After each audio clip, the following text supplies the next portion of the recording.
Hello everyone and welcome to today's developer live stream. I am here with Nathan Mooney, Cameron Winston, Nick Shapiro, and we are going to talk about phase. Phase. Phase. Phase. Yeah. Phase. Phase. Have you guys said that before a lot? Phase? We have, yes. Okay.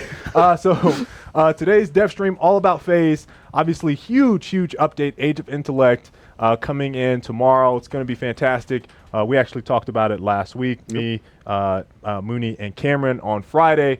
We've also put out the release notes already on Thursday. So you guys are all up to speed. At least you should be on Age of Intellect and what's coming in this update. So today we can 100% almost focus on phase. I'm going to be joined by Alex Whitney and Nick Reed from the dev team. They're going to talk animation and effects.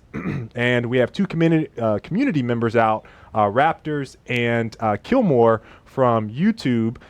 They make some fantastic videos, so we're going to have them on talking through their experience in Paragon and all types of goody community stuff.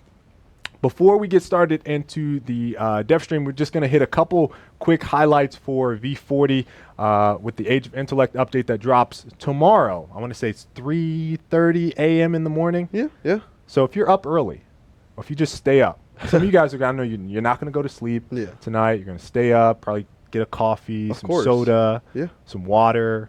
All three at once. All three at once. There you go. Just keep it going. Wait till 3:30, patch drops, and then you guys are going to play. Hopefully, a lot of you are going to be remaking those decks. Then you're going to play in the update. But for V40, we have 15 heroes that have been rebalanced or reworked.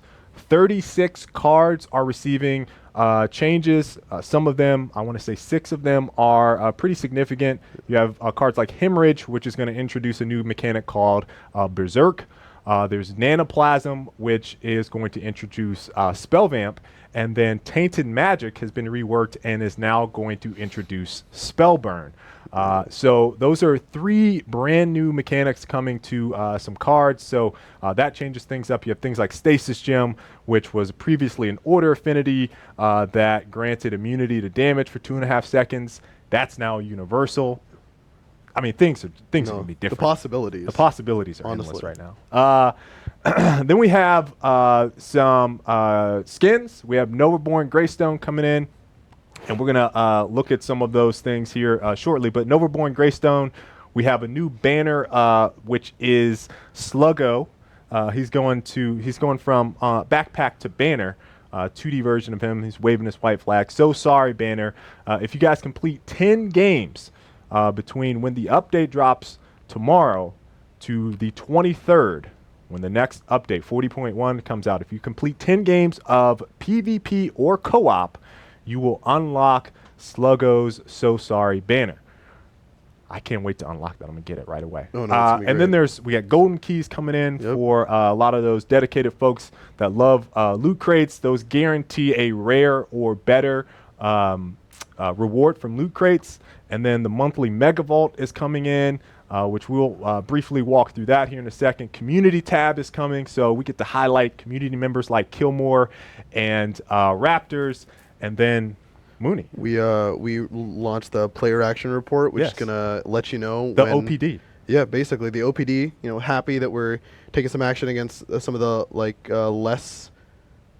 Some of the more toxic people in the community. Unsavory individuals. Unsavory. Thank you, Nick. Thank you, Nick. Thank you. So, I might have seen the blog. We've kind of been discussing toxicity the past week. Yep. So that's going to be coming in 40. So be on the lookout for a friendly message from Bellic for helping to keep our community clean. Being the lighthouses that the community needs. That's what I'm saying. Thanks, guys. Loves this lighthouses thing. It's a genius metaphor. So. All right. 40.1. If you guys know, I typically run through the next 3 updates. Very light stuff here for 40.1 to 40.3. Again, we have a huge update coming out tomorrow. But 40.1, we're going to see some Kwang variants, Novaborn Greystone variants, which might be my favorite variants in the game. I just showed these guys. Oh, yeah, no, he was... Yes. Yeah. Mostly because of the sick FX work. Yes. There's going to be a new Iggy 2D banner similar to the So Sorry Sluggo banner. So Iggy's going to make it rain in 40.1. I forgot about that one. That's great. 40.2, a masked Sevarog skin. Sevarog with a mask. And he's polar opposite in colors. You see black. Going to be on the white theme side. That sounds exceedingly terrifying. Is he a good guy now? Is all of a sudden he reverse Sevarog? I mean, it's just a skin. Is it like Sevarogception? Skins aren't canon. Okay, just saying. Just saying. I got to rep our writers here. Skins aren't canon. They're just cool. 40.3. We actually talked about this. Us three talked about this on Community Corners. I alluded to a hero that I was playing that's coming out in 40.3 that I'm very excited about because it set up some great plays. Yeah. One play test. The play test of all time. The play test to take all the play tests. Honestly. That was really fun. It was a fun one. Yeah. It's going down in the record books. All right. We want to show the overview video. I know a lot of you folks want to see that. Before we do that, I do want to mention some phase lore. I'm just going to get right into it before we go into Phase's overview video, where you'll get even more lore. But for Phase, we mentioned Tryon Industries. This is this place that exists in Amita City. If you guys have read the Age of Intellect blurb on her lore, there's a little bit more to it. Now, Tryon Industries is also where Phase met Howitzer, along with a few other heroes that have not yet come to Agora. That's right. Yeah. Or are they there? You just don't know about it. Maybe. Oh. Ooh. Ooh. They could be like living in a shanty Why town. would you do that to them? What? Put live them in a shanty town? I mean, you don't know that Agora doesn't have a shanty town. You guys are going to hear Zeke is going to drop some more, a little bit more lore in the overview video, but you guys will find out she discovered Shinbi. We said that not too long ago. I think it was on Friday, and helped launch her career.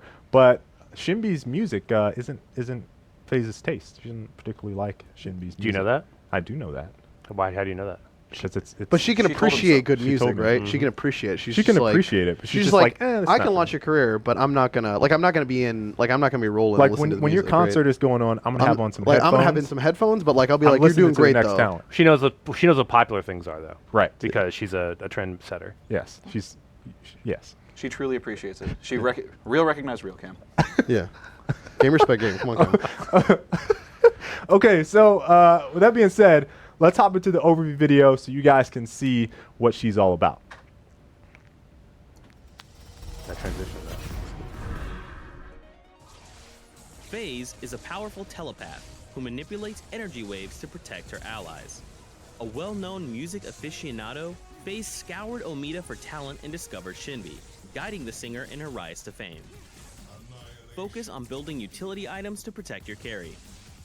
Telekinetic Link will create a link between you and an ally. If your ally is threatened, you can reactivate the ability to pull them to safety. Linked allies benefit from Phase's extra health regen, and casting an ability will give you a burst of increased health regen, which your ally will also benefit from. Psychic Flare will emit a blast of light around Phase and her linked target that deals damage and blinds enemies caught in the AoE. This powerful blast of light completely whites out an enemy's vision, which can give you the upper hand in battle. Energy Lance will cause Phase to fire a stream of energy from her hands, dealing damage and stacking a slow on enemies hit. If Phase can keep her laser on her target, the slow will stack, and eventually root her enemy. Energy Lance can be used defensively to protect your carry, or offensively to set up plays. And finally, your ultimate is Hyperflux. Phase and her Link target will become overcharged for a short time. While overcharged, you and your Link will have a short move speed boost, increased attack speed, mana regen, and bonus cooldown reduction. Hyperflux is very powerful when paired with your carry. The bonus cooldown reduction and mana regen will allow you and your Link to cycle through abilities very quickly, and the move and attack speed boosts will help you navigate teamfights and shred your enemies. Phase is all about getting her allies out of bad situations and turning the tide of battle. In teamfights, you can easily move your Link to whomever needs it the most. Attaching your Link to an ally with hard engage could create opportunities for you to blind and disorient several enemies. Know your limits when playing Phase. If you try to dive too deep to save an ally, it could result in your death. Use your telekinetic abilities to protect your allies as Phase. All right, we are back. We're going to talk with Cameron and Nick about the design and gameplay aspect of FaZe. So right off the bat, Cameron, what was some of the design inspiration for creating FaZe? So FaZe was originally kind of a concept created by the hero designer Dave Ewing, who could not be with us today. But essentially, the idea of it was like, she was meant to be kind of like a psychic girl, right? So like think like a comic book hero, kind of obviously. It's just she's like a young girl that has psychic powers, and she does stuff originally. And we had this whole kit out for her, and then we were like, hey, what about this other hero? And then we stole all of her abilities for other heroes. And then we're like, hey, we need totally new abilities for this hero. So then we were like, it would be kind of cool if she could like connect to people. Originally, like she had Countess's teleport thing. Okay. Oh yeah, I remember that in the playtest. She would it used to be called telepop, and she would like pop back and forth and do stuff. But then we were like, hey, this would be cooler. And then she had like this weird boomerang ability, which we wound up not using. And so eventually we kind of like sat down and we said, okay, so we have this kit, like we cannibalized / didn't use all the abilities. What do we want to use this for? And we kind of looked at her, and like the hole that we were trying to fill with this hero in our roster is like, you want to have, like I said, I affectionately refer to it as the Kalari role for everyone. So you have your offlane Kalari is Kalari, your mid Kalari is Shinbi, your jungle Kalari is Crunch, right? And your carry Kalari is meant to be Yin or Seraph rather. And so like if you have like who's your support Kalari, and FaZe is kind of meant to be that role.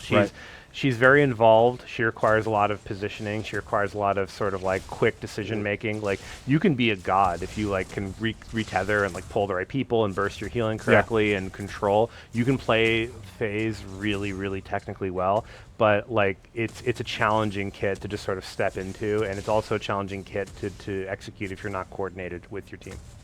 So, but that was the design goal of it was like, hey, I like to play support.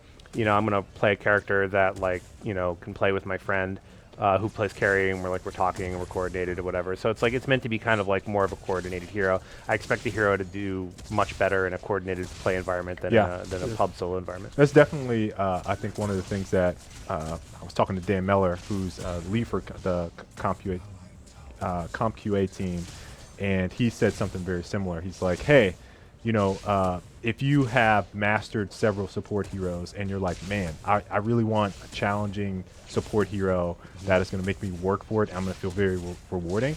Playing her and then understanding like positionally where you need to be, being attentive to, how many heroes are going on, the action and stuff, it really makes it feel like, man, I have to know what I'm going to be doing and have kind of like a game plan ahead of time and paying attention to the minute-by-minute action and game. It's very rewarding experience. When we first demoed the hero to the comp design group, they were like, at first they were like, I don't know about this, but then like it kind of quickly became like, oh, this is actually a really good hero. Yeah, absolutely.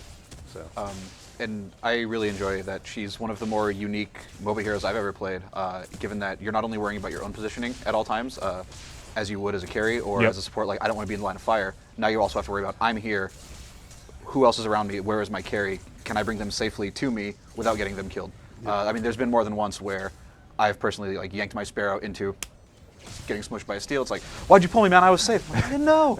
And those kind of things will shake out as you get more comfortable with the hero, as you kind of start to learn your range of engage, where and what you want to be pulling.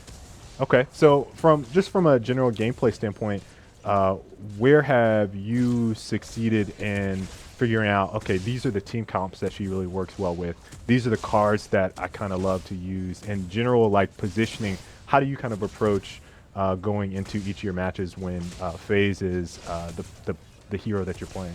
So FaZe is the kind of hero that can kind of work in most team comps. She's kind of a jack of all trades. She does everything kind of well, but she really excels when you couple her with a super hyper carry like a Sparrow, for example, because you're tethered to your Sparrow. Sparrow's very immobile, kind of sitting duck once she's there. It's like, you kill me or I kill you. Right. FaZe is able to get her out of danger. Sparrow gets an ult off. All of a sudden, she's in the back line, raining death on everyone. You hit that ultimate, suddenly you're at super soldier attack speed, ripping through everyone. Significantly reduced cooldowns while the ult is active. So not only that, your team fight presence is great, and also you're able to hit any stragglers that are getting out with a snipe shot. She also pairs really well with really highly impactful long cooldown characters like Aurora with Phase, for example. You get an ult on Aurora before Aurora uses her ultimate. All of a sudden, Aurora ultimate has a significantly reduced cooldown. The other team plays around it. It's like, oh, we can fight. Aurora ult will be down. Surprise, it's up halfway prior to that. As far as items go, Phase actually synergizes really well with New Tainted Magic, for example. Because she has super long range on her laser, so you can kind of sit in the back and sweep your death beam across everybody. All of a sudden, they're all spell burning for X% of their health as it goes on. Cast converter. Yeah, cast converter. Yes. Cast converter. Yeah. I love. Shout outs to Reddit. Yes. Big heals on her. Passing pretty much as you would. It just accentuates everything that she's already good at. Right.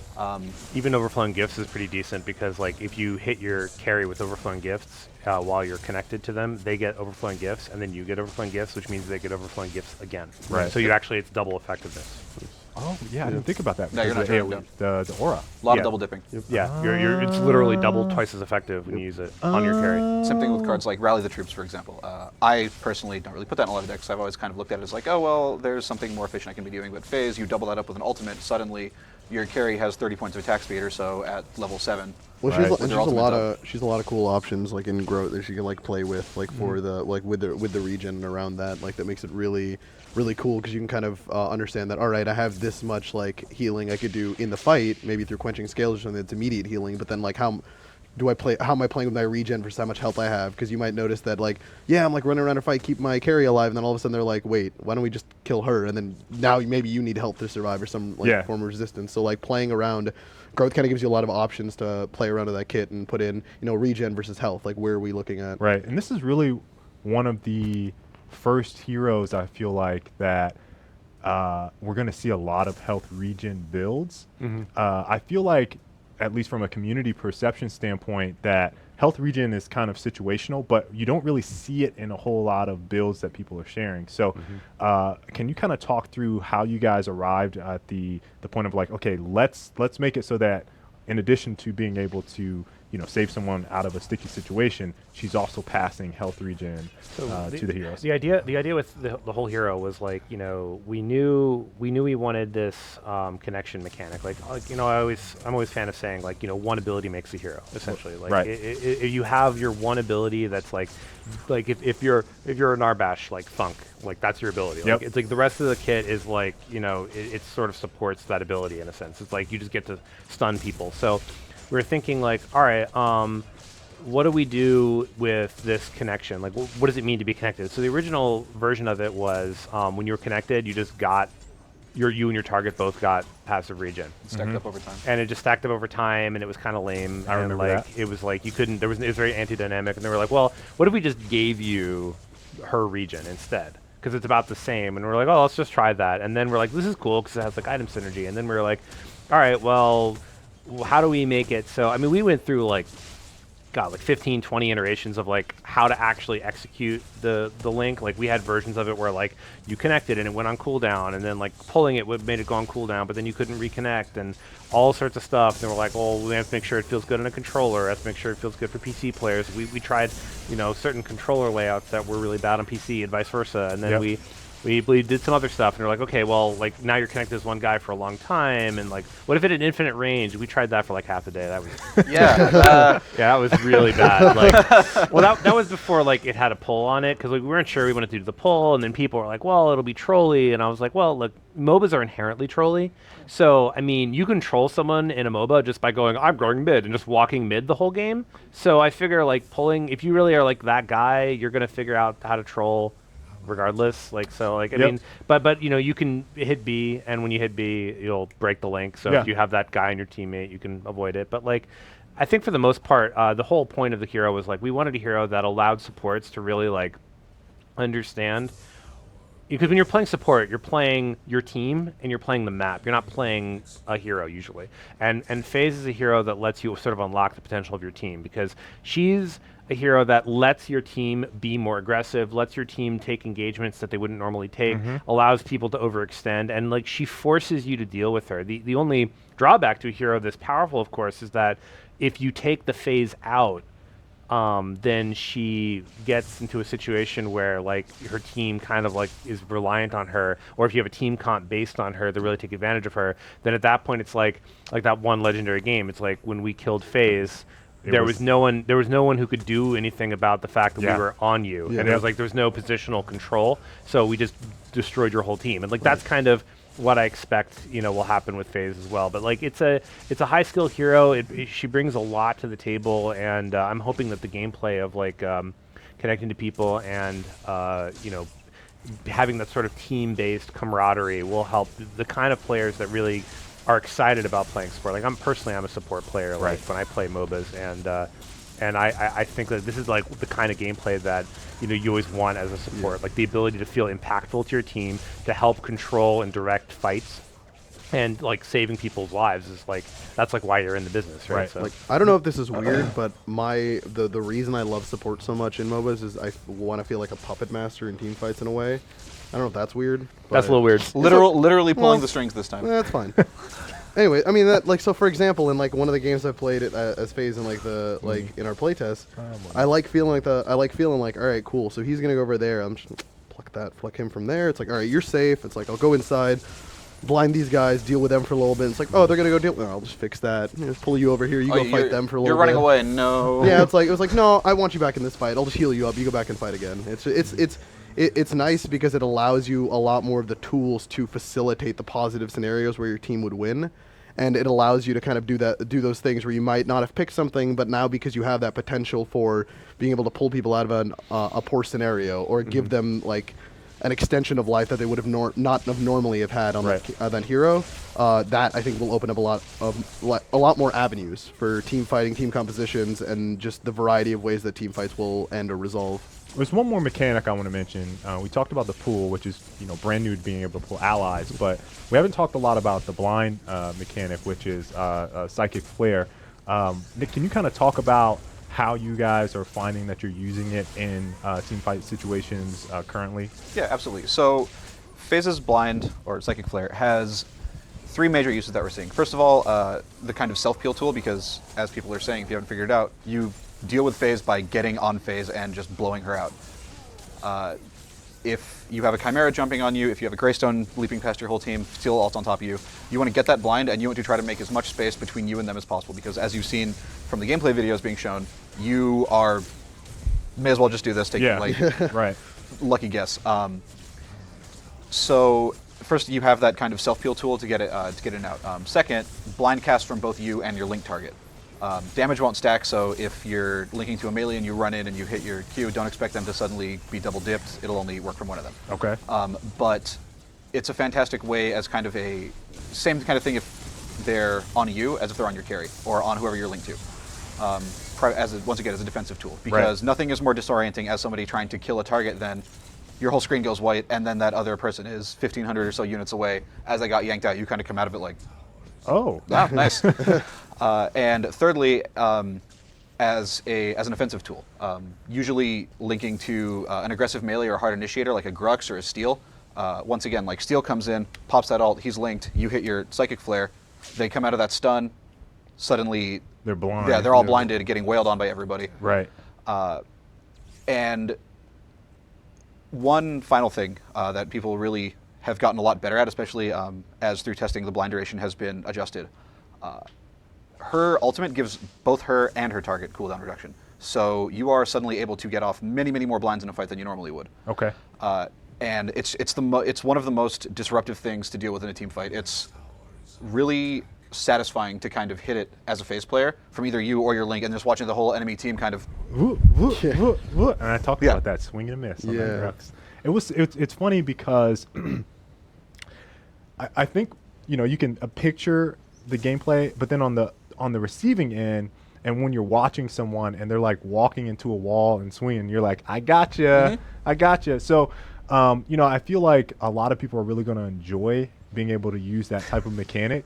And I would suspect that on the receiving end, people are going to try to figure out what are the best ways to kind of deal with it, right? So You could definitely play around it though. I mean, like Oh, if yeah, you it's if you not- have Yeah, a, for sure. if you have a hero like Chimera, like in the example, and you jump on phase and she blinds you, just ult. It's lock on. You're not going to miss it. Like Right. it's like just so you know she's going to blind you. Wait for the blind and then just ult her through the blind. By the time the stun wears off, the blind's mostly done in two. Right. So you're like, at that point she kind of didn't get much advantage out of it. Or Yeah. like if you're Steel and you get your combo off, like at that point it doesn't matter if you're blind. You did your work. you're you know doing what I your mean? you job. also Absorbing have to damage. be very, very close Yep. in order to pull it off. So it's Yeah. not like You it start blinds learning you that and range. then- Maybe you yeah. play outside the blind range and she thinks she blinded you, but you're fine. didn't. Yeah. Yeah, or like your Murdoch, you just shoot her. And plus, if you have a phase running into blind the whole enemy team, she's probably gonna die anyway. So Okay. Or you get LASIK So- and you never have to wear glasses. Do you guys again. find yourselves doing a blind into energy lance and energy lance into blind as you're getting closer? How do those two kind of work together when you guys are playing? So Lance is most effective as it's very long range lockdown tool because not only are you getting the slow as you're sniping someone out from thousands of units away, the slow's ticking up and they get the root. So typically your Lance is going to be more of a long to mid range tool, okay. whereas your blind is your close range. Like you don't really, as phase, unless you're in lane and the enemy offlaner, for example, is playing really far up, you don't typically want to be running in to land your flares on them. You want to be letting that work from your link target, Okay. simply because your positioning matters so much that going in to kind of get that little gotcha blinded Right. might end up doing a lot more harm than good unless you're able to immediately capitalize on it. Okay. But working them together in tandem, once again, like you get that you get the slow and the root from pretty long distance. You're linked to your Grux, your Chimera, your Steel, your Seraph. Let them be the deliverer of your blind. Right. Yeah. Okay. Oh, that's cool. If All right. they- Yeah, if they're close enough to get blinded by you, then They're close enough to eat you. Yeah, melee carries really benefit from her support. From her. Yeah. Yeah. Absolutely. Yes. All right. Well, thank you guys so much for walking us through that. We are going to take a brief break, and then we're going to get Alex and Nick to talk through animation and effects. We'll be right back. Of course. Thanks, guys. Yes, yes.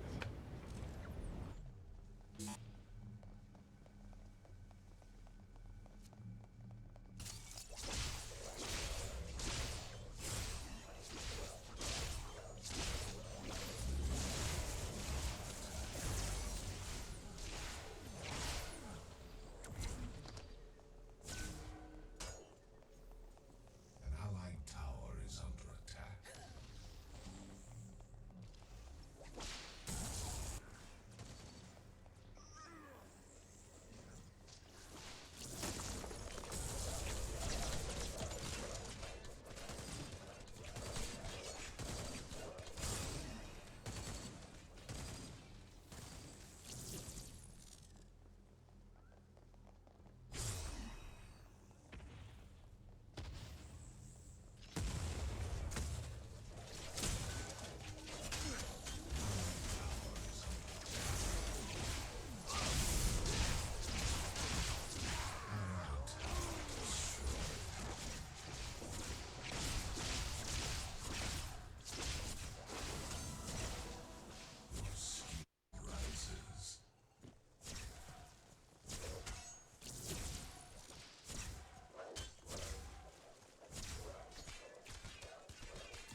Okay, we are back, and I wanted to talk through some of the skins and things for FaZe coming in V40. We're going to look at a couple of those, and we're going to talk through animation and effects.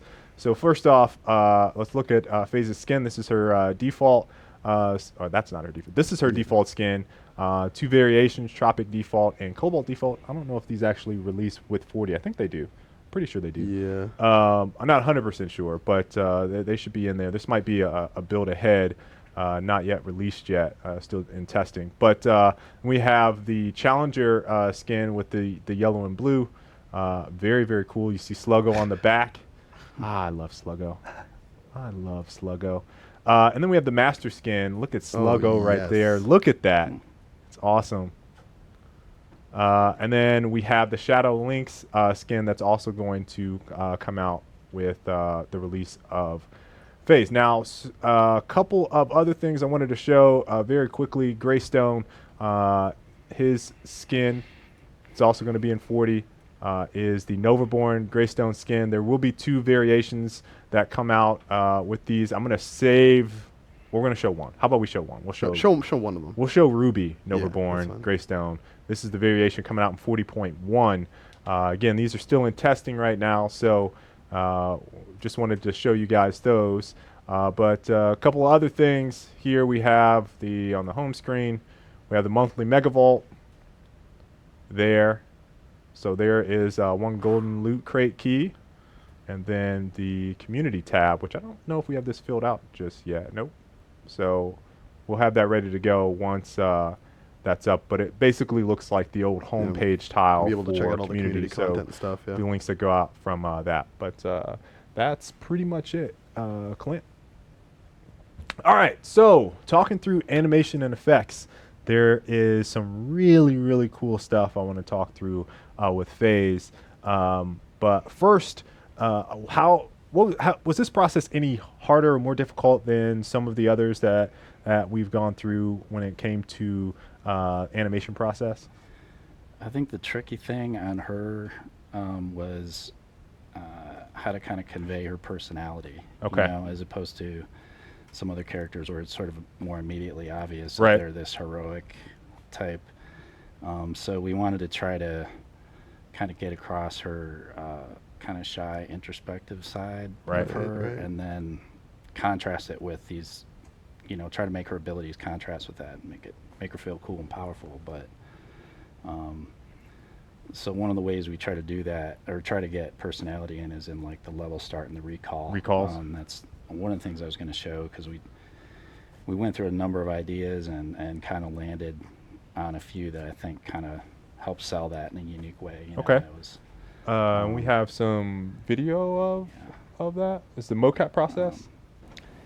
yeah, so this one, yeah, so this is her Oh, level nice. start, and we kind of knew immediately that this was going to be something kind of cool and different, you know, because she's kind of stumbling in, doesn't really know where she's at and stuff, and it's just totally different from kind of any of the other level starts that we've got going.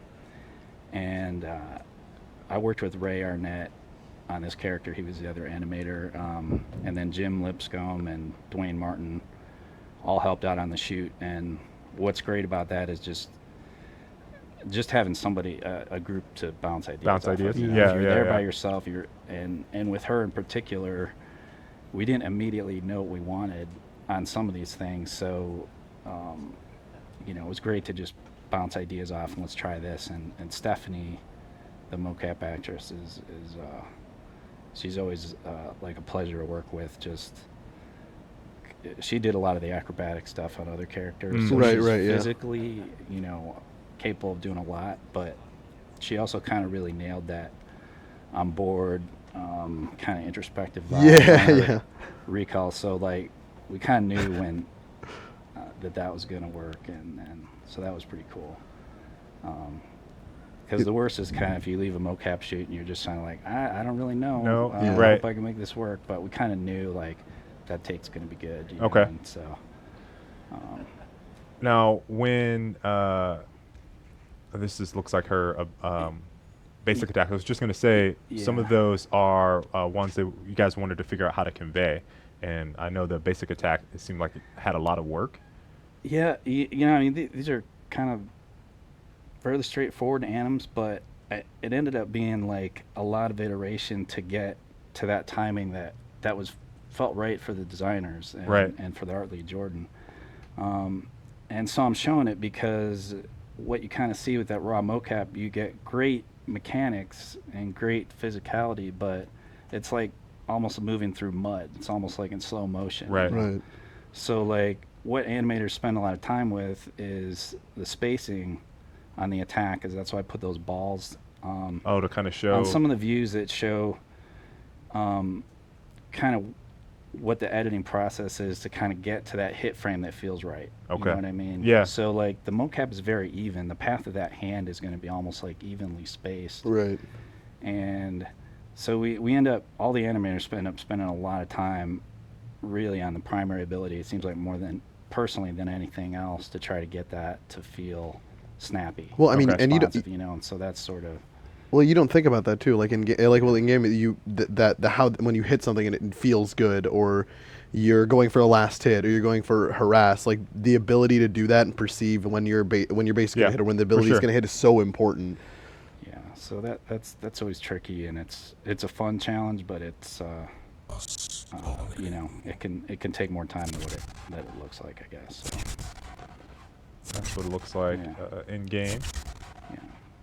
yeah. Now, do we have the energy lance? Is that one? So that was one. It's probably one of my favorite abilities so far that I've seen in game. The wind up for the animation is so cool. It feels powerful. Now, was that one easier than the rest of them? Or was it like you guys kind of were like, "Yep, that's it"? You know, I mean, it took me a bit to do the anim, but I kind of knew that that's a straight keyframe anim, so I just did it from scratch, kind of looking at kind of movie inspiration, Okay. other games, and that was one that was originally supposed to be her alt, but what Dave kind of found in playtesting that people want to do this more often, you know, so we switched that over so you can kind of get that ability more often while you're playing the game versus the alt. So Right. yeah, that one was a lot of fun to do, and once again the effects really kind of help sell it. You know, they end up. It looks so Yeah, good. it's fun. This Yeah. looks so good. And then I think do we still have the psychic flare on there? Or did we take that one out? Okay. Yeah, this from an animation standpoint, was this one? I mean, on the receiving end, obviously, you know, you're just blind. But it seems like it was pretty straightforward, also to convey. Yeah, it was. And Ray Arnett did this one. Okay. And I guess I don't have the kind of original motion to show you kind of where it started at, but I think he really did a great job making that feel like it really kind of pops into that, you know, so it feels really responsive and cool when you're playing it, you know. So that's always what we're trying to do. Because that's one of those moves that is close to range. You might be using it to like get away from somebody, so like it coming out and like being very crisp, and it comes out and it's like, all right, they're blinded, I'm good, I can go. Like seeing that complete and knowing when you can start like getting out of there is probably going to be very important for a lot of people out there. And then one of the other notes that you guys had was talking about her hair and trying to work through that as a part of the animation process. What has been tricky with that? For me, it was just kind of tricky from a silhouette standpoint because it's just obscuring that side of her, you know. And, Right. And then her aiming poses we ended up kind of getting some weird distortion on the hair, so I had to go in and kind of, as she's doing her directional aiming, kind of go in and tweak that hair to make her hair to make it look better from that angle. But Chris Evans did the anim dynamics on it in game, and I think it's got a good, you know, it's kind of got that good balance of too much movement, too little movement. You know. I think it feels just about right, I guess. Okay.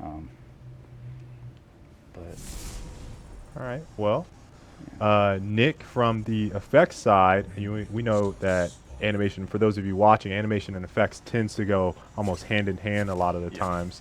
How challenging was it to convey some of that? I don't actually want to show you guys how powerful I am, but I'm actually really powerful type of vibe with creating phase from an effects standpoint. Was it easy to kind of, were you guys doing a lot of back and forth, kind of talking through how you wanted to do things? What was that like? You know, I don't think we struggled back and forth as much as maybe sometimes happens. Okay. Sometimes when you're kind of exploring the look of what a character's effects should be, you just land on it right away, like maybe by accident, right? You know, maybe by skill, like some combination. It just kind of worked, and everybody was on board with it. And I think the only direction really was the lead effects artist, Tim Ellick, said, I had this idea where her abilities are bending light, so, you know, thinking like a prism, like this kind of rainbow colors in it and refraction and stuff. and it just kind of worked out right away. So That's cool. it really wasn't as challenging artistically, I guess, as some other heroes have been. Okay, and from process, can you kind of walk us through some of the effects that we're showing right now? This is the energy lance ability. Yeah, this. I love this ability when it like lands on any of the like the rocks or anything, like Oh, and it the shows in the remnants it background? leaves. Yeah. Ugh. The main challenge, I think, with FaZe was actually performance-wise on this beam, because when you're, from her perspective, looking down the beam, you can see right there, actually, all those effects stack up on top of each other. So I had to make a different version from her perspective versus The perspective that what you actually everybody shoot else from? sees. Oh, Yeah. okay. So it's basically two different effects, and I'm toggling things on and off based on whether it's you as the player, or use the seeing like somebody else. Yeah. Okay. So that's a different effect, so you don't have as much overdraw, which is where a bunch of translucent effects stack on top of each other, and it's very GPU intensive. So that was the main issues with just getting her beam to be performant. Okay. All right. And we also had psychic flare. You know, again, it's blinding. Obviously, it's a blind ability. From I want to talk about it from the receiving end on top on her face. If you're looking at someone that's blind, how did you guys kind of arrive at? Yeah, that's their face is actually white as well, which we show here in one of the clips. yeah. Oh, if you hit somebody else. Yeah. If you hit someone else with it, I think it's right that here. also Yeah, came right together there. pretty quick. Yeah, that's super was- helpful to see that, because I remember that was the biggest thing. Like when we were in play. Yeah, we didn't know if someone Yeah, was it was blind or not. a lot of the feedback we gave was just like, hey, the feedback on like the blind needs to be. It's important, just so like both people know. I know you're blinded. You know you're Yeah, blinded. yeah. You know I'm casting blind. So that was super helpful. Like getting that. So you're saying that like that was pretty straightforward as well. Like you guys were on the same page about how you wanted to represent it. I mean, often in games you think of blind as being like a darkness or a shadow, but that didn't really mesh with her effects at all. So it was easy to, let's go the other direction. Let's make it, the screen whites out, and then so when you're looking at them, they have this big horizontal flare on their eyes, as if they're being blinded by light rather than having their eyes covered up with something dark. Okay. And it needed to be that big and visible just so you knew, you know, when it was happening and when it was done. So. Okay. And then this one is her ultimate, and she kind of has this like powerful translucent kind of like glow about her. From an effect standpoint, well, again, was this super straightforward based off of the description of her ability? She kicks everything in the hyperdrive, essentially, right? The main thing about this is anytime we used to want to make a character's body actually glow or have some sort of effects actually on them, we used to have to jump into the character materials, which are very complicated and advanced and already pretty expensive. And Right. we'd have to add things to the material graph and then turn them on via blueprint and stuff. So it made those materials even more expensive, and it was longer to get them working. But one of our effects artists, Thomas, came up with this idea where the glows on her body are actually particles that are being masked out based on her normals and using depth to so they only show up when they're close to an object. Okay. So then it's much easier for us to just spawn particles that are on her body or her hands. Like we can target it to different bones on her body. So we got in the new blind, tech. yeah, it's been here for a little while, but definitely used it like crazy on her to get her hands and arms glowing when she's shooting the beam. Yep. It even is used on the person that's getting blinded, like their face is glowing. Right. You kind of get that, and I really like you have like the. It's almost like she's affecting the area around her with how powerful she is, like the ascendance of that power, where like there's little like the pebbles. around her and stuff. Like that's super cool. That was I think that was Tim Alec's idea as well. Yeah, but that turned out really cool to show that she's telekinetic. And she's It's just like you have all this everything. raw energy. It's awesome. So cool. So unless you guys have anything else that you want to specifically cover, that is pretty much it on the effects and animation side. Nothing? I think I'm good. I think so. Well, I will say I think that the work that they did on the tether pull really sells it. I mean, the effects work on that, like until that kind of came together on the effects side, I didn't feel like it was working that great. Right. So it's another one of those instances where kind of FX really helps sell. Sell that. So on the receiving end, at least when you see someone vault over in the air, that was you know, I know there was a couple different iterations of what the pool was going to look like. Yeah. But it came out very, very. Yeah. Yeah, the final very one we nice. landed on, it made it feel a lot more like it made more sense. Like I'd pull people out of fights, and before it would just be like, or it would just like come in at like a certain way, and I wasn't really sure like where I'm going to send them or where the person's going to go or like where we're going to end up at the end. But like now it's more of like all right, I can understand where point A, point B is going to be. That changed pretty close to the end Yeah, too. Dave I think. changed that. I came in and I saw that, and I went running into Dave's room. I was like, "Have you seen this thing flying in the air now? Like it's crazy. What's wrong with this?" But it works out. I mean, Yeah, and it adds that, you know, being able to use elevation in the game. Right. you know, Right. so, yeah, absolutely. yeah. Okay. yeah, so. Well, thank you guys so Thank you much for for coming being on, on. guys, It's yeah. awesome to learn about the process for FaZe. Next up, we're going to have community members Kilmore and Raptors talk through some of their experience at the game and talk through what they do in the community. We'll be right back.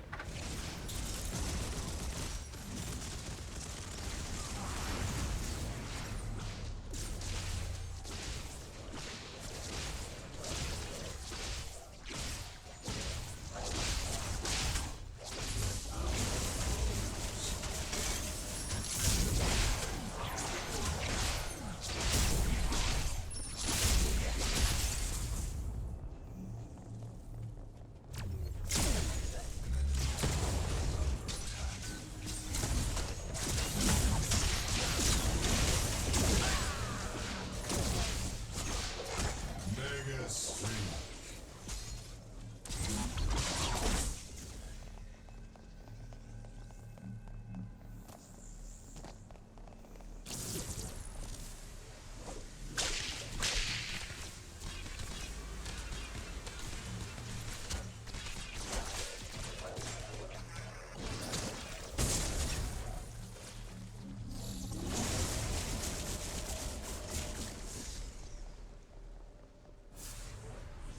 Your power grows.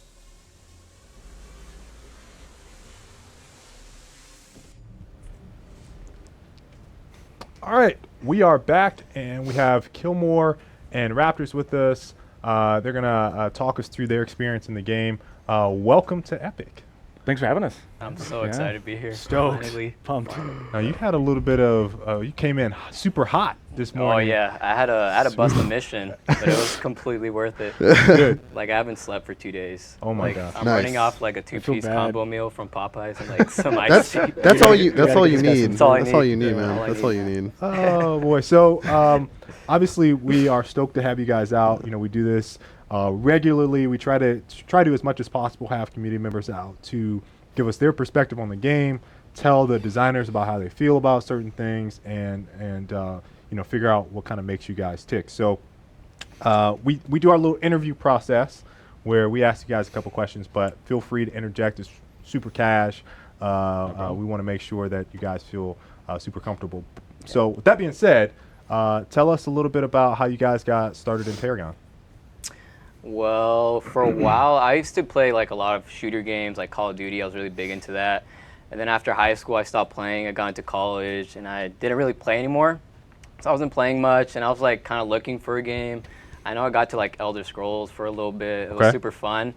And then I don't know what I think it was like a Faye trailer or something, or gameplay of Faye or something. And I was like really interested. I was like, what kind of game is this? Because I've never played a MOBA before.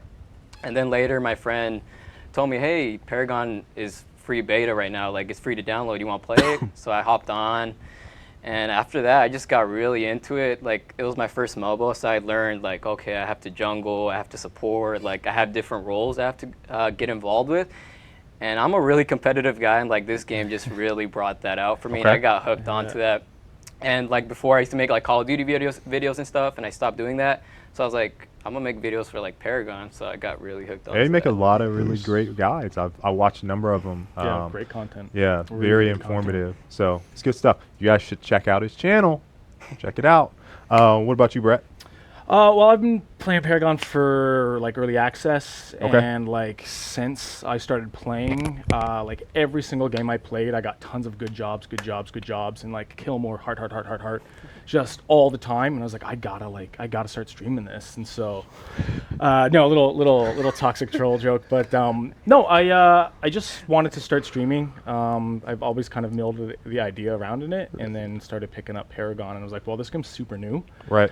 And with it being console, like I've played a lot of League of Legends, I've played a lot of Dota, I've played some Smite, and just it being console and PC, there's going to be so many players who don't know what a MOBA is. They don't know so many Call of Duties that just they run and gun, and so many people who just don't know the strategy of stay alive. Like don't chase this into a tower 3 towers deep just to get that one kill to die. Right, like, that's right. not, Well, but sometimes that's sometimes it's enjoyable, right? well, but yeah, that's No. For me, I don't know. The way that I play is that I would rather go 0, This is why I like had 0 to- and 0 and win a game than like than die. You know, Yeah, but if I get steal 15 kills and die 25 times. yeah, but I don't know. steal ult you under your inhibitor and you die. That's pretty funny. It is pretty funny, but like I don't know. The way I play, I'm super competitive too. Like PvP kind of like This is why drives he my doesn't have a play. master skin on Yeah. his steel. Hey man, it's I coming. thought you did get the Master's Card. Yeah, no, I have got it. it Yeah, for yeah, him. yeah. I He saw got it it for me. checked It's out. the That was the dope. combo deal. But no, yeah, I get what you're saying. That's it's helpful also to have people like that to guide a lot of these people on that MOBA journey, because there are a lot of Yeah. those like hard barriers So where you'll like- hit those filters. Where you're like, all right, I hit this thing. This is gonna be really hard to get over. But if I can kind of understand this, then the next thing won't be as hard. Kind of gets Yeah. easier as you go along the way, but definitely kind of hard to get into. It makes it a great opportunity for folks like yourselves and some of the other community members that create content or stream to be kind of like an advocate for learning, Yeah. right? Because there's so many new players that have never experienced a MOBA, they don't understand the inner dynamic play of, Yeah. if I choose this hero, actually your best choice for this hero is this. These are the team comps you should play in. These are the strategies that make this hero shine. So, you know, I really enjoy watching players that take that approach.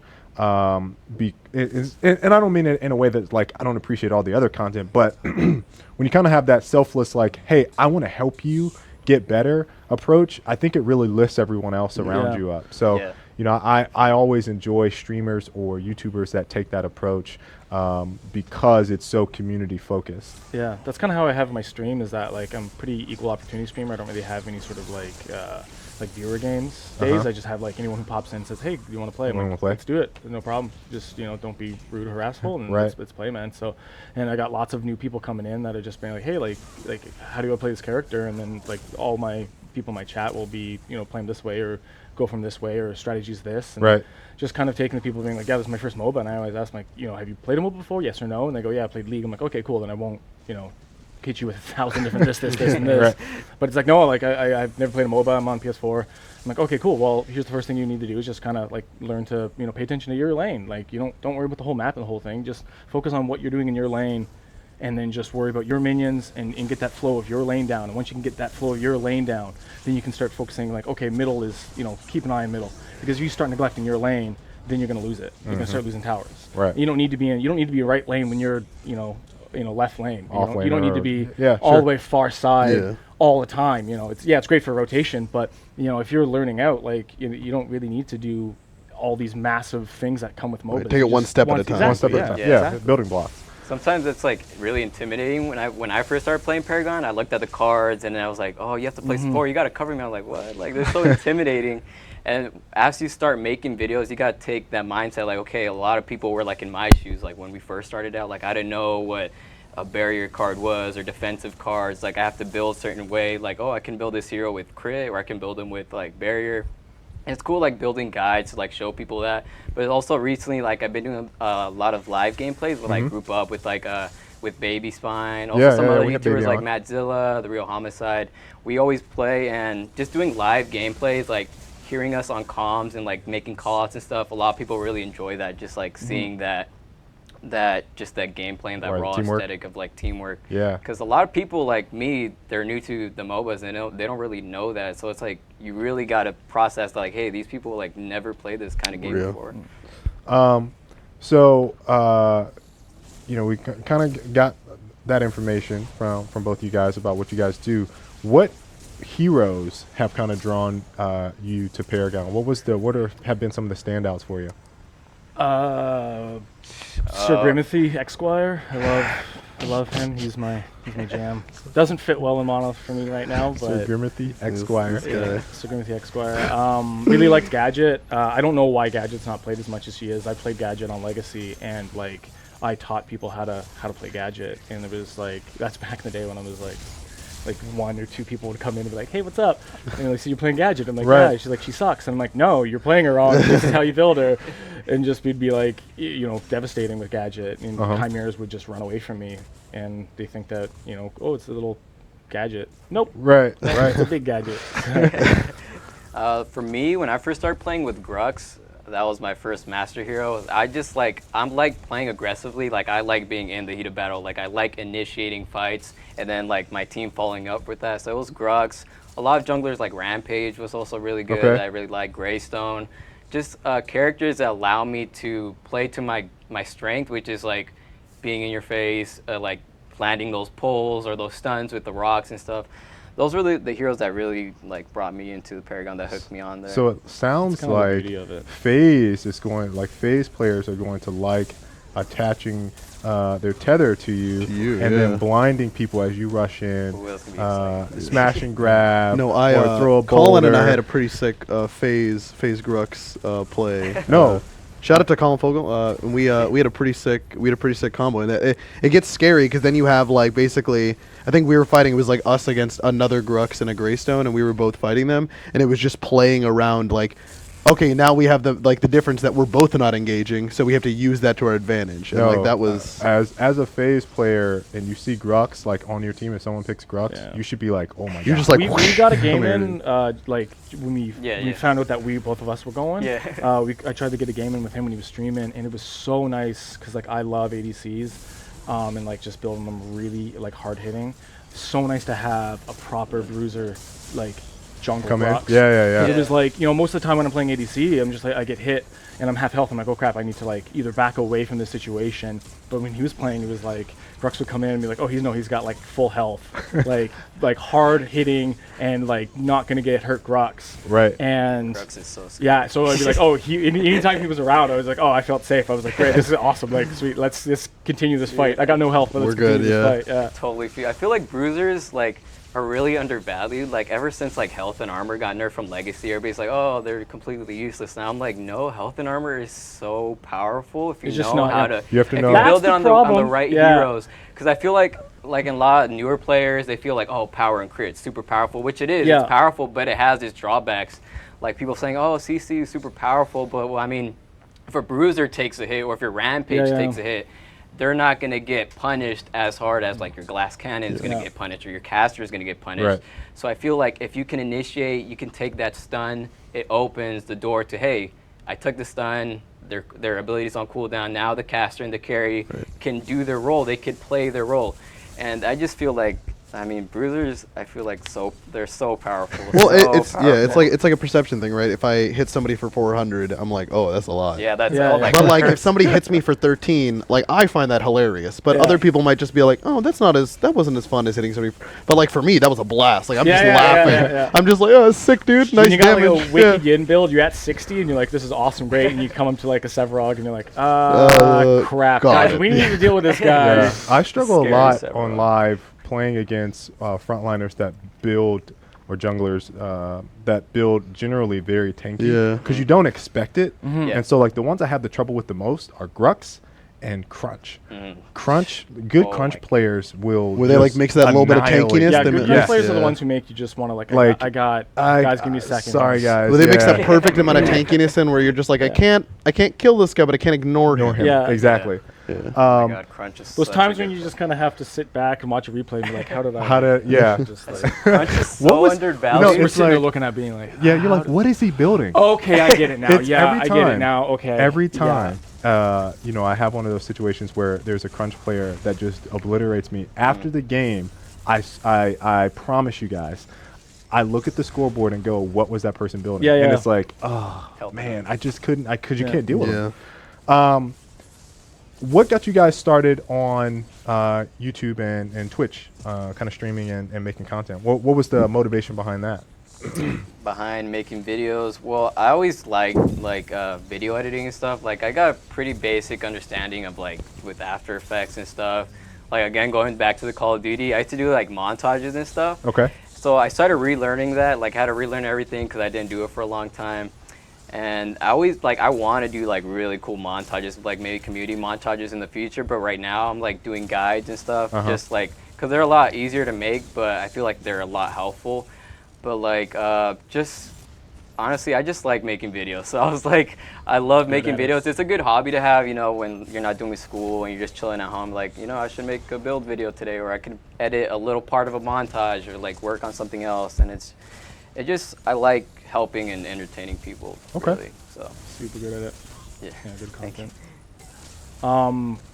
Yeah, I started streaming like I said. I just kind of milled the idea around for a while, being like, you know, I know what it is, and wanted to always do that. Like, if I wasn't streaming, I still would be playing Paragon for as long as I am, for the 6, 7, 8 hours that I would be playing a day. So, I was, you know, kind of dissatisfied with my job, and I was like, you know, like this might possibly could be something that you could pay your bills with, and that's kind of my goal right now, is to be like, you know what, like, you know, if I can do the bare minimum of paying my bills, then I can focus on this full time, and so that's kind of my goal right now, is to be, you know, headed in that direction. We have some folks in the community that have now become partnered streamers and are doing a lot of great stuff. So, you know, we try to, as much as possible, support what you guys are doing. So Yeah.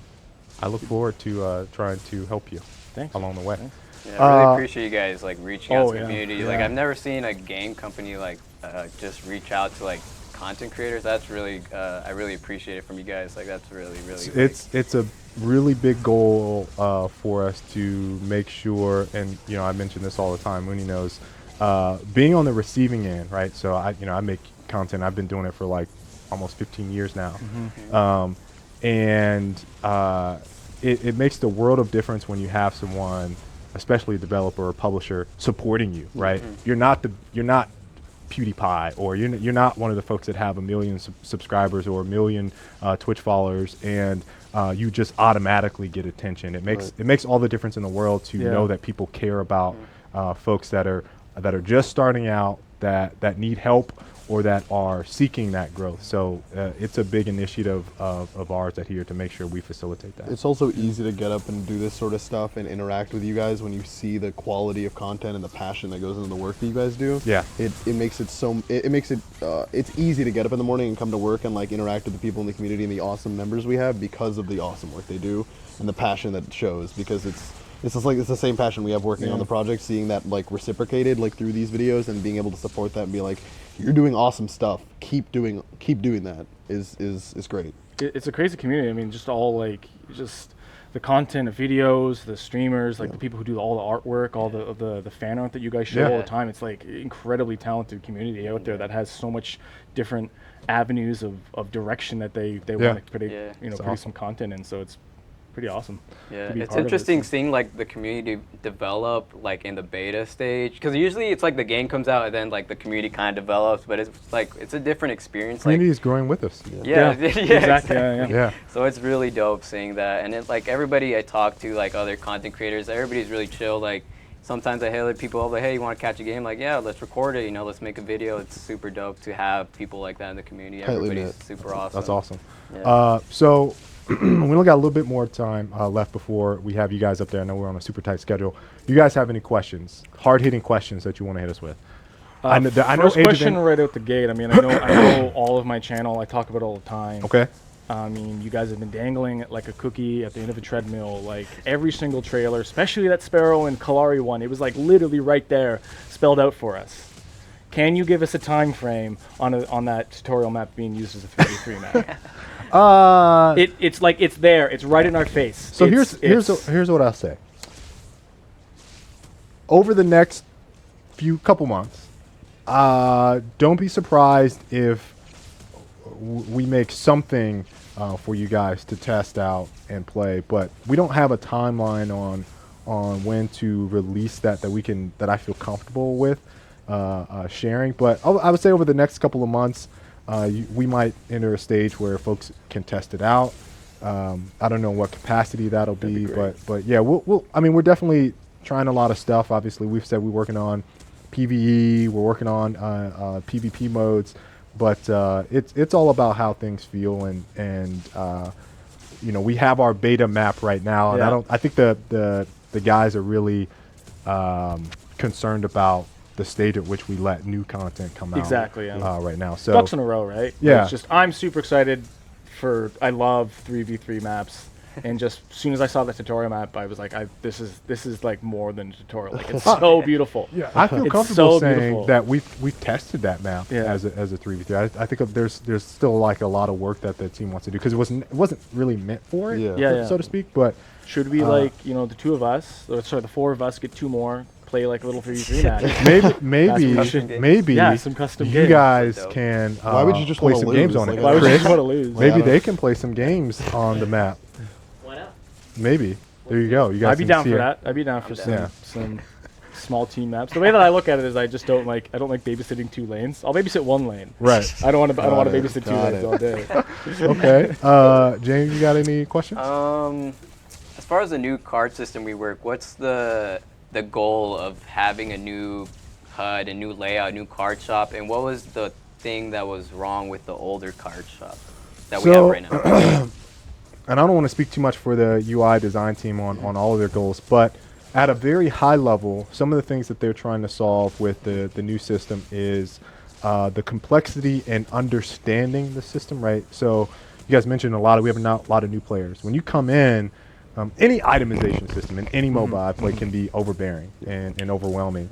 You know, so one of the things that we're trying to streamline is the process of like understanding the card system. So for new players coming in, it just makes sense. I think that from a usability standpoint, we keep saying this in a lot of the card rework updates that we've done. So 38.3, we kind of mentioned it, and the Age of Intellect update, we mentioned it. This is serving as an indicator, kind of a test bed for us on the direction that we want to take cards, them being more impactful in game, you having more choices and build diversity.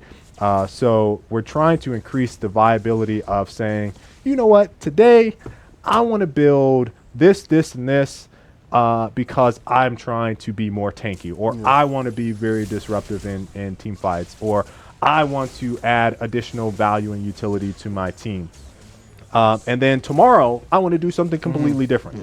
That's what we're trying to accomplish. Exactly. Modify your own gameplay. So, you know, I think the biggest flaw that we have kind of identified in the current system is, and it's less than it was now because of the 2 card updates, but it's kind of like stat simulator, right? So it's just like, let me build as much DPS as possible with no consequence to all of a sudden I just switched everything. First I was crit and damage. Well, now all of a sudden I am super tanky and I also have crit, right? So at no point in time was there a consequence other than, you could say, the card limit being 40 cards. Do you have to make a choice? So you can go, and that's not to say that we won't have that diversity now, but you can all of a sudden be building one way and then completely drop everything with no consequence, get all your points back like they weren't even spent, and then completely change your build up. So I think from a gameplay standpoint, the team is trying to say, all right, this is your build path and this is what you're trying to do. You can do these things in this build path. You can do these things in this build path, but you want to make sure that those options are diverse and the systems that support it aren't necessarily Stat Simulator 5000, right? Yeah. So I think those are the main goals right now that the team is trying to accomplish, and we'll be talking about it more and more as it gets further out of the design phase and into us. The diversity of cards is just something I really like about the game. It's just you get the heroes and you can like build them any way you want. Sometimes it works, sometimes it doesn't. I mean, Revenant, I still have a hard time. I've been playing the game for a long time now, and I still have trouble getting decks, wrapping my mind around decks sometimes, because Revenant, sometimes he can do a lot of stuff. You can go two different, major different ways with him, and even like phase, like it's going to happen. You're going to see a pure damage phase, and I think that's going to be hilarious. I'm actually very interested to see how that works. I would love to see it just go full-on damage phase, and I think that'd be hilarious. So. Damage, health regen, cast converter. Well, I'm not going to say I have some stuff in the lab, but I have some stuff in the lab. So, But too bad you're not going to get to play her internally because I already called dibs. Okay, well, I mean, maybe we don't have to stat together. Maybe you end up as FaZe on the other team. Maybe that happens. Come on, man. You're supposed to be my friend. I got your master skin for That's you. true, that's true. He got me my master You're skin. supposed to be offlane steel. So we agreed to this. At least until I get We my agreed at least to until I this. get my master skin, I'm stuck in this. But Listen, yeah. guys, this guy over here, he agreed to play offlane steel. I'm still While I'm playing support phase, I can still and do us that. retrust is on the carry. Yes. Skylar is jungling. Yes. That's SLG, Mr. Applesauce Man. And what is Chris doing? I forgot what Chris is. Chris is he's our Mid mid lane. lane. He's our Oh, mid yeah, lane that's right. superstar. Our mid- Chris is mid lane. yeah, of course. All right, you're right. We determined this. Of course. Yeah, no, it's fine. It's fine. Yeah. Why are you trying to? This guy's throwing shade. All types of shade. All right. Don't want to hold you guys up any longer. I want you guys to be able to play. We're going to be hosting Killmore when he sits down and gets everything set up. Yep. And now Mooney and I are going to talk through some questions. We'll be right back. We're going to pull up questions so we can see what you guys are asking in chat. But thank you guys so much for coming out. Thanks Looking for forward to having us. talking to you guys Absolutely. more today. Yeah. All right.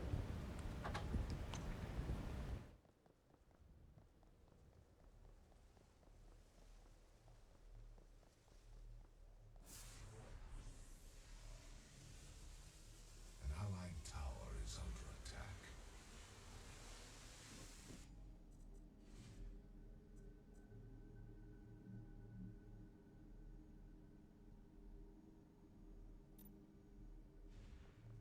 The power grows.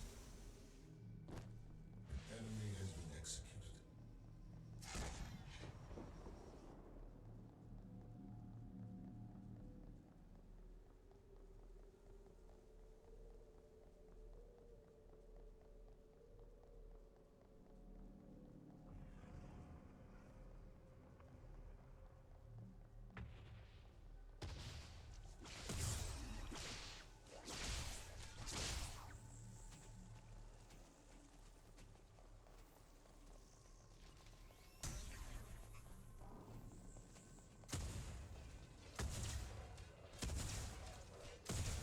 An allied tower is under attack.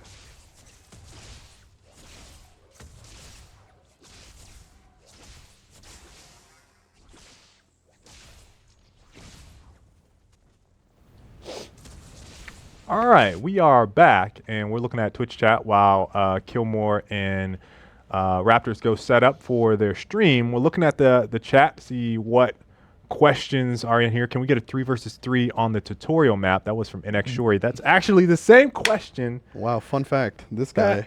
He Killmore asked. asked. My man. So if you haven't seen that chat, let that good man know the answer to that question. T-Squatch, play Paragon. Yo, Arctic and Mooney, when will we be able to pay for skin variants with real money? Sasquatch, I think we are still in the process of like determining how we're going to separate variants. You know, we talked about a rep sync type of option in the past. Right now, we're just kind of feeling our way through how we want loot crates to operate, how we want to fulfill the request of having more options in the store. You know, conversely, I think what people look for is they say they want everything in the store. Right. We add the skin variants to the store, and then they go, hey, when I purchase a loot crate, I'm not getting in the reward that I want. Why don't you guys have meaningful rewards in the loot crates? So, you know, I think that part of the tough task that we have is we are behind the curve for folks that have all the things. Yeah. We're ahead of the curve for folks just coming in. And as we add more content, it gives us the ability to deck out loot crates, to provide more options for like a rep store, or provide more options for folks wanting variants in the store. So, you know, it's a tough task for us to manage because we're trying to play catch up for a lot of folks that are, especially our vets. But, you know, I think it's something that we are evaluating and trying to consider what's the best option for us. Monthly Megavault, how does it work? Monthly Megavault, how does it work? Can you walk through that? So you know, you guys playing these games, you kind of I'd seen some questions on Reddit and forums about It was like, hey, so, I'm getting these stars during the week and it's going towards my chest. Say I've got my chest, say I've done something, what can I work towards that'll give me something where I can get some more of those rewards? So the monthly Mega Vault is going to give you the opportunity to fill up that vault with using those stars. And that is going to be one of those options where you will take, so you'll see the little token at the end of that bar. So you'll see those 3 bars in that home screen. And that last token will allow you a pull from the Mega Vault. So you can see all of the stuff in the Mega Vault. You say, okay, I'll pull it up. So you'll get a pull from the vault. So once you get that, it'll cross off that item, one of those items that you got. And you're guaranteed the other. And so next time you pull, you're pulling from that next group. And then you get those 4 pulls for every month, as insinuated by the monthly Mega Vault. And then, I think you can buy out. Yeah, at the end of the month. Yeah, at the end of the month. Try to buy out more. You get some more stuff if you want. If you didn't get get the rest everything of you the wanted, stuff. you can get some more stuff. But yeah, it should be pretty cool. And that should feel a lot more like for those people who felt like maybe the star chest is a little hard for them to fill up. This should feel a lot easier for you to kind of get those weekly rewards, be a little more consistent. She's like, hey, make sure I come in, get my rewards, get my pull for the week. So should be good. Let's see. So is 3v3 confirmed? No, Prodigies, it is not confirmed. There is no game mode count number confirmed. But we had questions asking about that. I mean, we're testing a lot of stuff, so not confirmed.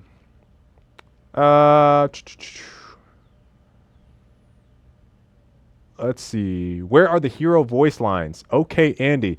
And again, folks in the community, if you guys see some of these frequent questions popping up, especially with something like hero voice lines, feel free to drop that knowledge whenever you guys see a new player that comes in there asking some questions that we've answered a lot. Help them out, answer the question. So for voice lines, we are currently working on it. We have a long way to go. The process is super tedious.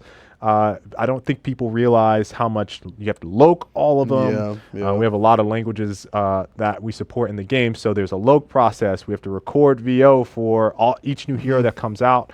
But we're working on it. It is a thing that we have confirmed that will be in the game. We don't have a timeline for you, but the process is ongoing. Yep. There have been some folks that have data mined. Yeah. Oh, you data miners. You data miners had to data mine some of the voice lines that we had previously, but they weren't at all finished or anything like that. They were just in the build. So there you go. Voice lines, working on it. Okay, Andy. Hergenzu, yeah. When can we expect to see some more punishments on draft boards? It's really killing the game. So, interesting topic. We actually had a discussion this past week. It was posted by In Us We Trust on our subreddit discussing, talking about like some of the competitive lobbies in the future and some of the thoughts people might have around draft boarding and how it relates to that. Understanding that in the current system, a lot of people are going to play a certain hero. So, for example, on these new hero days, like play a certain hero a lot. But I think a lot of the discussion ends up coming around to knowing that once you get into the game and you're going to be playing this, there's not a lot of cut and dry scenarios with draft boards of situations that happen. You can never know what the scenario is that caused the person to abort, caused the lobby to abort. Whether it's never going to be black and white. It's going to be mostly gray. That's what I like to refer to this area as, is one of the more subjective areas when it comes to like how people perceive it as toxic versus not.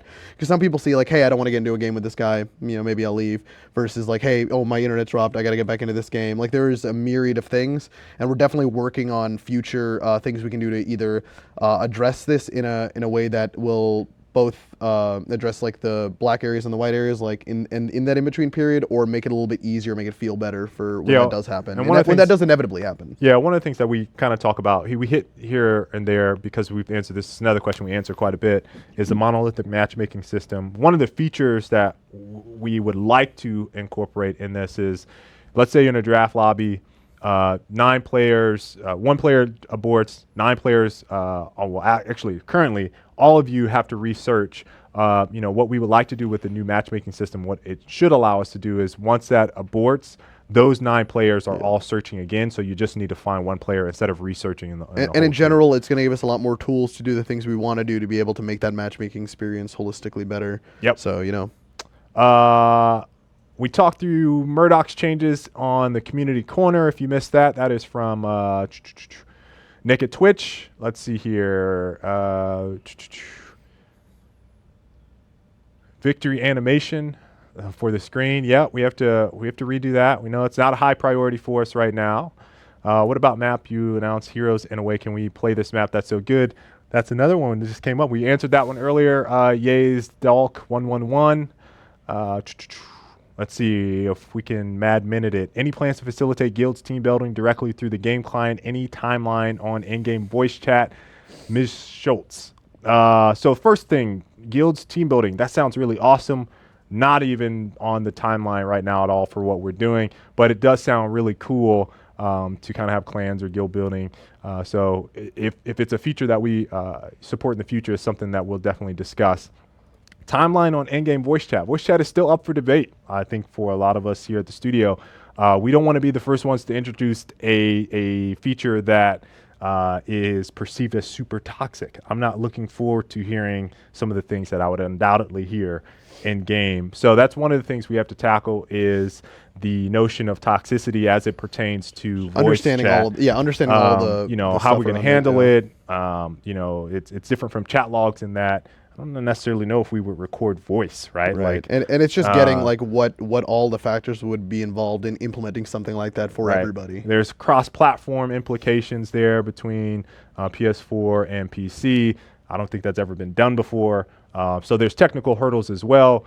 So no timeline, still not decided on if it's something we would incorporate because of the inherent toxicity factor. I know folks would just say, just mute them. I don't really think that's you know, indicative of what type of experience we want if we included it, but certainly something we're discussing a lot here at the studio. Let's see, one last question. Let me see if I see anything that is a tough one. How about this one?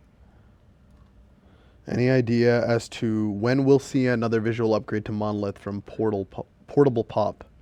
So that's one of the things where I know that we had the last update with the jungle with the dense grass and stuff. Mm-hmm. So it's very good. But I know that our team's generally more focused on. I can't wait to show you guys what it looks like.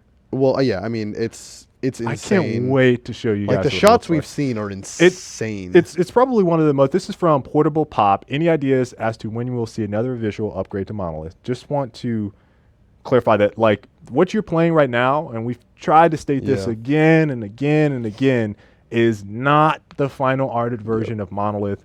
It predates the type of visual fidelity that we had even when Legacy dropped. And that's what a lot of people are seeing. Like, and so it takes a long time to build such a high quality, high fidelity experience in our game as opposed to a lot of the other MOBAs even out there.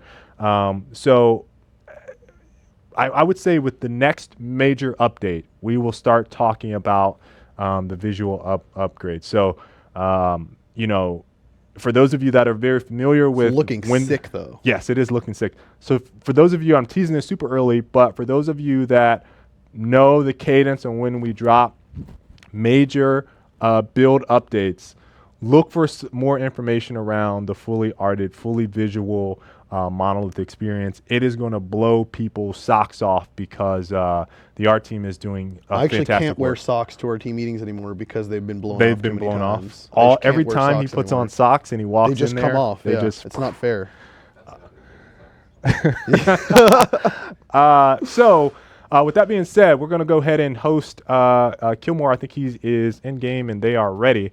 So let's go ahead and get that going. I hope you guys have enjoyed today's stream, and we will see you guys next time.